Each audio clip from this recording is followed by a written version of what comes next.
जय श्री कृष्णा, राधे राधे। स्वागत है आप सबका हमारे YouTube चैनल रिया ऑफिशियल वॉइस ज्ञान 2.m में। दोस्तों, अगर आपको ये वीडियो पसंद आए तो प्लीज वीडियो को लाइक, शेयर और चैनल को जरूर सब्सक्राइब करें। आइए जानते श्री कृष्ण ने अर्जुन से क्या कहा। योगेश्वर कृष्ण ने विषाद में फंसे अर्जुन को गीता का ज्ञान देते हुए जातस्य हि धुरवो मृत्यु कहकर जिसका भी जन्म हुआ है उसकी मृत्यु को अवश्यम भावी बताया।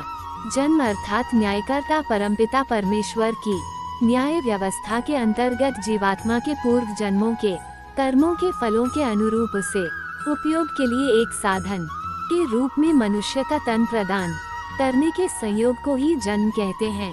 ठीक इसके विपरीत अपनी आयु पूर्ण कर लेने के उपरांत आत्मा का जीर्ण शीर्ण मरण धर्मा शरीर के त्याग को ही मृत्यु कहते हैं।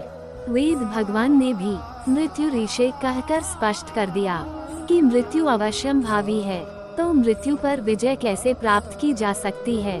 मृत्यु पर विजय को समझने के लिए हमें पहले यह समझना होगा कि मृत्यु किसकी होती है, हम कौन हैं और क्या हम मरण धर्मा हैं। प्रथम प्रश्न मृत्यु किसकी होती है का उत्तर भी योगेश्वर कृष्ण ने गीता के ज्ञान में देते हुए 5 मूल तत्वों अग्नि, जल, वायु, आकाश और पृथ्वी के संयोग और मिलन से बने इस मनुष्य शरीर व साधन को ही मरण धर्मा बताया। साथ ही साथ नैन छिंदंती शस्त्राणी नैन दहती पावा कहकर कृष्ण ने आत्मा को अजर, अमर, नित्य और अविनाशी बताया। यजुर्वेद के 40वें अध्याय के 15वें मंत्र में वेद भगवान ने भी आत्मा की अजरता, अमरता और शरीर के मरण धर्मा होने को स्थापित किया है। यहाँ यह स्पष्ट हो जाता है कि जीवात्मा मृत्यु से परे है और हमारा मनुष्य का तन अर्थात ईश्वर प्रदत्त साधन ही मरण धर्मा है। मृत्यु पर विजय वास्तव में मृत्यु के डर पर विजय है। एक डरा हुआ काया व्यक्ति अपने जीवन में सैकड़ों बार मरता है, जबकि निडर साहसी मृत्यु के रहस्य को जानने वाला जीवन में केवल एक बार ही मृत्यु का आलिंगन करता है। पूर्व प्रधानमंत्री भारत रत्न अटल बिहारी वाजपेयी ने अपने काव्य संग्रह मेरी 51 कविताएं में स्पष्ट रूप में लिखा है कि हे ईश्वर, मुझे इतनी शक्ति देना कि अंतिम दस्तक पर स्वयं उठकर कपाट खोलूं और मृत्यु का आलिंगन करूं। योगेश्वर कृष्ण ने भी गीता का ज्ञान देते हुए मृत्यु को परिधान परिवर्तन की संज्ञा दी है।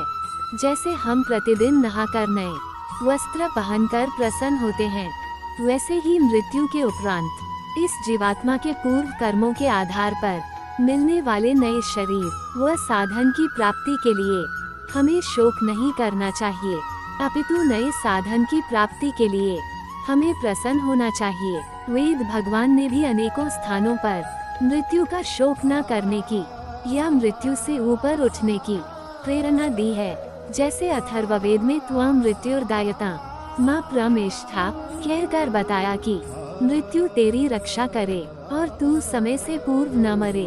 अथर्ववेद में ही उत्तवा मृत्योर पीपर कहकर वेद भगवान ने संदेश दिया है, जीवात्मा मैं मृत्यु से तुझको ऊपर उठाता हूँ। मृत्यु माँ पुरुषवधि कहकर वेद ने संदेश दिया कि हे मृत्यु, तू पुरुष को समय से पूर्व मत मार। अब प्रश्न उठता है कि मनुष्य किस प्रकार मृत्यु के डर से विजय पाए और मृत्युंजय हो जाए। मृत्युंजय मंत्र की व्याख्या करते हुए जब हम खरबूजे की उपमा देते हैं और उसकी सुगंधी के चारों ओर फैल जाने की बात करते हैं, तो हमें यही संदेश मिलता है कि मनुष्य के रूप में अपने इस सीमित जीवन काल में ईश्वर प्रदत्त साधन मनुष्य के तन का उपयोग करते हुए ऐसे सुंदर यज्ञ परोपकार के सत्कर्म करें जिससे हमारी सुगंधी यश चारों ओर फैल जाए और फिर चाहे मृत्यु के उपरांत हमारा भौतिक शरीर रहे या न रहे, परंतु हमारा यश रूपी शरीर सदा सर्वदा के लिए अमर हो जाए तथा हमारे चले जाने के बाद भी जनमानस में हमारे कर्मों विचारों के माध्यम से हमें जीवित रख सके।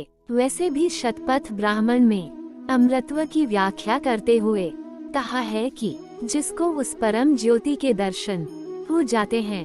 अर्थात जो जीवात्मा उस सर्व अंतर्यामी परमात्मा को अपने ही अंदर आत्मसात कर लेता है वह अमर हो जाता है। या जो मरण धर्मा अपनी समस्त कामनाओं को पूर्ण कर लेता है, अर्थात यदि मनुष्य अपने जीवन के लक्ष्य अर्थात ईश्वर की अनुभूति करते हुए मोक्ष को प्राप्त हो जाता है तो वह अमर हो जाता है। हम कह सकते हैं मृत्यु के रहस्य को समझकर अपने अर्थात जीवात्मा के और ईश्वर के सच्चे स्वरूप को समझते हुए ईश्वर को अंतर्यामी रूप में अपने ही अंदर जान मानकर सत्कर्म करते हुए जो जीवन के लक्ष्य को प्राप्त कर लेता है वह मृत्यु पर विजय पा लेता है।